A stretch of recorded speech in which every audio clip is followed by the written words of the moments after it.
यह कहानी है शिवपुर गांव के एक मेहनती इंसान राजू की। राजू अपनी कड़ी मेहनत और पसीने से अपने परिवार के लिए 2 वक्त की रोटी जुटा पाता था। उसके घर में उसकी पत्नी कविता और एक बूढ़ी माँ गोमती रहती थी। राजू के पास एक छोटी सी जमीन थी जो उसके पूर्वजों की आखिरी निशानी थी। राजू दिन भर उसमें पसीना बहाता और शाम को थकाहारा घर आता। अजी, आप खेत से आ गए? मैंने कितनी बार कहा कि खेत में इतना देर तक काम मत किया कीजिए। देखिए कितनी रात हो गई है। अब खड़े खड़े मेरा मुंह देखते रहेंगे या हाथ मुंह धोकर खाना भी खाएंगे? ठीक है कविता, मैं हाथ मुंह धो लेता हूँ। तुम खाना लगा दो। और हाँ, 2 ही रोटी देना। तबीयत थोड़ी खराब लग रही है। ठीक है, मैं खाना लगा देती हूँ। और हाँ, आज सेठ हरिशंकर आए थे। उन्होंने कहा है कि कल उनके यहाँ कुछ काम है, आपको बुलाया है। अगली सुबह राजू सेठ हरिशंकर के यहाँ पहुंचता है। नमस्ते मालिक, मुझे कविता ने बताया कि आपको काम है इसलिए चला आए। हाँ राजू, ये देखो गाड़ी में 25 बोरी चावल है। इन्हें आज शाम तक गोदाम पहुंचाना है। मोहन की तबीयत खराब है, इसलिए यह काम तुम्हें देना पड़ा। राजू थोड़ी देर सोच में पड़ गया। गोदाम तो 900 मीटर दूर है और तबीयत भी कुछ ठीक नहीं। अगर एक और आदमी होता तो काम आसान हो जाता।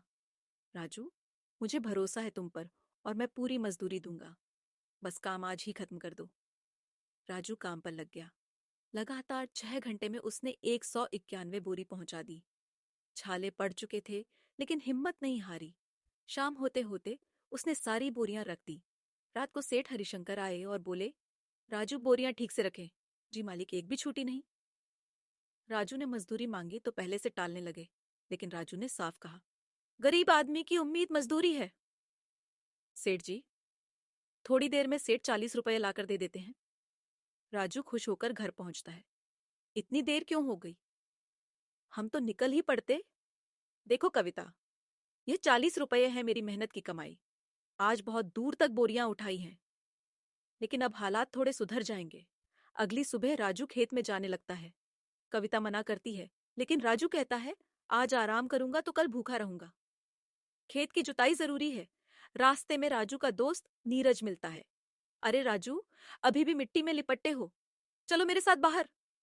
पैसा ही पैसा है, भूल मत कि इसी मिट्टी ने हमें पाला है। तू विदेश में रहकर अपनी माँ तक को भूल गया और मुझे बाहर चलने को कह रहा है। नीरज चुप हो जाता है। राजू खेत में पहुंचता है और जुताई शुरू करता है। तभी उसका औजार किसी कठोर चीज से टकराता है। खुदाई करता है तो सोने का घड़ा निकलता है। राजू हैरान हो जाता है, लेकिन लालच में नहीं पड़ता। वो कहता है, शायद किसी गांव वाले का होगा। मैं मुखिया रतिराम को सौंप देता हूँ।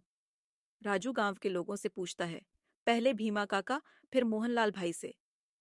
दोनों कहते हैं, गांव में इतना अमीर कौन है जो सोना रख दे। राजू समझ जाता है कि यह किसी का नहीं है। मन में सोचता है, ये मेरे अच्छे कर्मों का फल है, लेकिन मैं इसे गरीबों में बांट दूंगा। राजू घर लौटता है। कविता और गोमती दंग रह जाती है। राजू अपनी माँ को सिक्के सौंपता है और कहता है, मैं जरूरत भर रखूंगा, बाकी गरीबों को दूंगा। कहानी का संदेश, ईमानदारी और बुद्धिमानी दोनों जरूरी